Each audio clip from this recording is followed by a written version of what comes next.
I keep saying narrator to stress that this is a character you're putting on the page. It's not you, even though when you're writing in the first person, it is about you. I don't actually know Joan Didion after I finish reading The Year of Magical Thinking. I know about the feelings, images, and stories she chose to craft into that book. It can be useful and I think liberating to remember that your narrator, your memoir, is not you. It's a creation of yours. I'm not suggesting you should be inauthentic.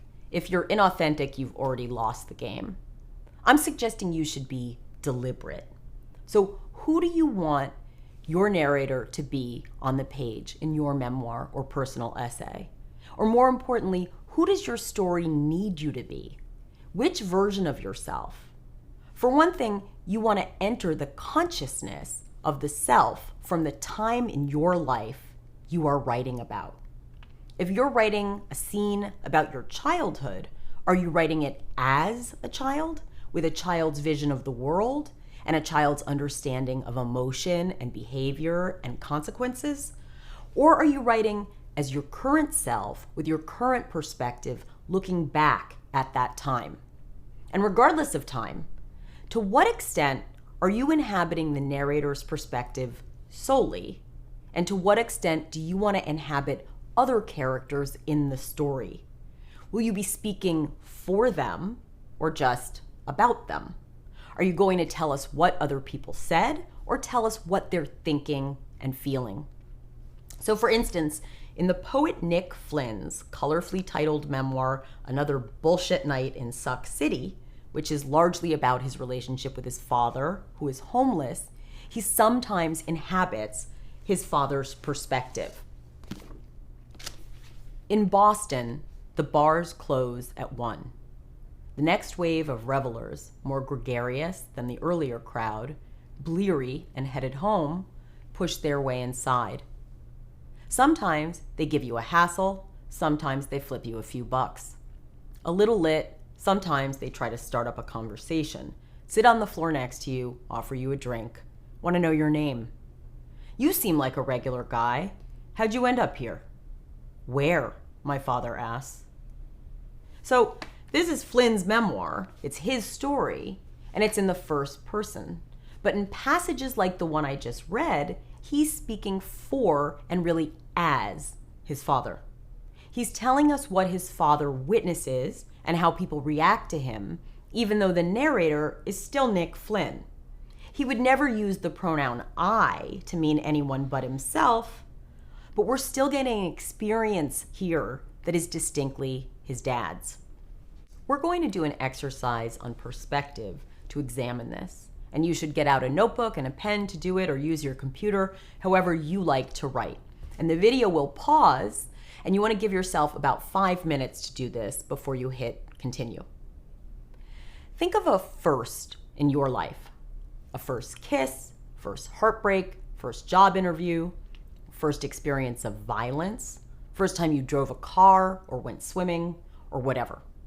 Something that jumps into your head and is vivid for you, that has some emotional resonance. Now spend about 5 minutes writing that up as your present self, remembering the experience using the past tense. So, I was excited to go to sleepaway camp, not I am excited to go to sleepaway camp. Use the language and consciousness of yourself today to write this, describing your past self, what happened, what you saw and felt and experienced. Go ahead and give yourself about 5 minutes. Welcome back. Now you're going to write the same experience, but as yourself at the time, with no distance whatsoever. So if I was writing about my first day at camp a minute ago, I would have written it as me now remembering. But now I'm going to write it up, the same experience, as if it was being told by me then, at the age of 9, with a 9-year-old's perspective and language, and I'm going to write it in the present tense.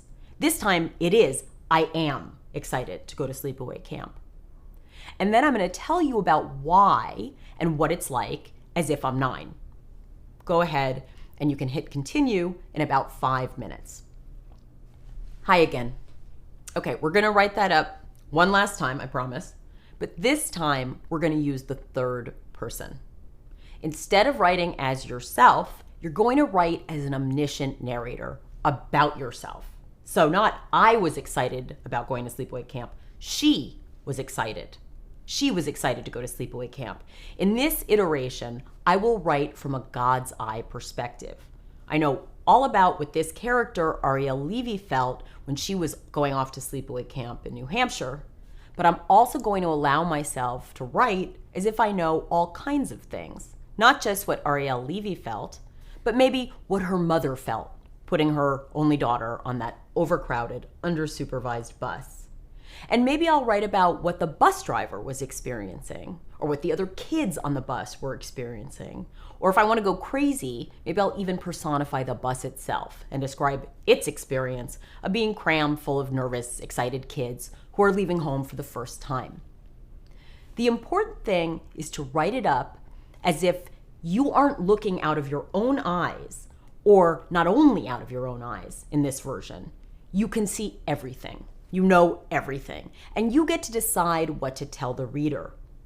Let's do this in the past tense, not the present. The screaming children pushed to get on the bus to head off to summer camp in New Hampshire, not the screaming children push to get on. Pushed, past tense. This should have some distance, so that's why we're going to try the past tense, looking back from high above where you know everything. Go ahead. Okay. So we've written the same thing 3 different ways. Which way felt the easiest and most comfortable and natural? Which piece of writing do you like the best if you read them all through? Are they the same one? Is the version that was easiest to write the best piece of writing, in your opinion? The point of the exercise is obviously just to experiment with all the different options we have open to us when we tell our own stories. Now, we're working on first-person writing in this class using the I voice. But it can be useful if you get stuck to try writing whatever you're writing, or even try just thinking about whatever you're writing in the third person, as we did in the third exercise, just to get a feel for what it would be like to describe perspectives besides your own, which is something you can do, as Nick Flynn did, even when you're working in the first person and writing nonfiction. You can still occupy the theoretical space of another character's brain and express it. The same flexibility applies to time. You can write in the past tense about something that happened and still inhabit some of the perspective of your younger self. Listen to the opening of Eudora Welty's classic memoir, One Writer's Beginnings. When I was young enough to still spend a long time buttoning my shoes in the morning, I'd listen toward the hall. Daddy upstairs was shaving in the bathroom, and Mother downstairs was frying the bacon. They would begin whistling back and forth to each other up and down the stairwell. My father would whistle his phrase, my mother would try to whistle, then hum hers back. It was their duet. I drew my button hook in and out and listened to it. I knew it was The Merry Widow. The difference was their song almost floated with laughter. How different from the record, which growled from the beginning, as if the Victrola were slowly being wound up. They kept it running between them, up and down the stairs, where I was now just about ready to run, clattering down, and show them my shoes. So this vivid paragraph we are hearing is the adult Welty telling us about the past. We know this based on the use of the past tense, but also based on the language. A kid who is young enough to show off buttoning her shoes doesn't use phrases like, their song almost floated with laughter. And yet there's this wonderfully nostalgic way we feel her inhabiting her child self for moments, partly because it's so vivid and sensuous. It's in the past tense, but yet we're there with her, smelling the bacon and hearing the comforting, joyful sound of this duet. And we can almost feel her child self's excitement at the prospect of showing her parents this accomplishment of doing up her own shoes. So Welty is making use of a great deal in order to create this rich and evocative paragraph. She's using the language and sophistication of her adult self. She's using the sensory experience of her child self. And to a certain extent, she's allowing herself to share with the reader not just her own experience, but what she imagines was her parents' experience. We can feel her mother try and fail to whistle and then just start humming because it's easier for her and it's more fun.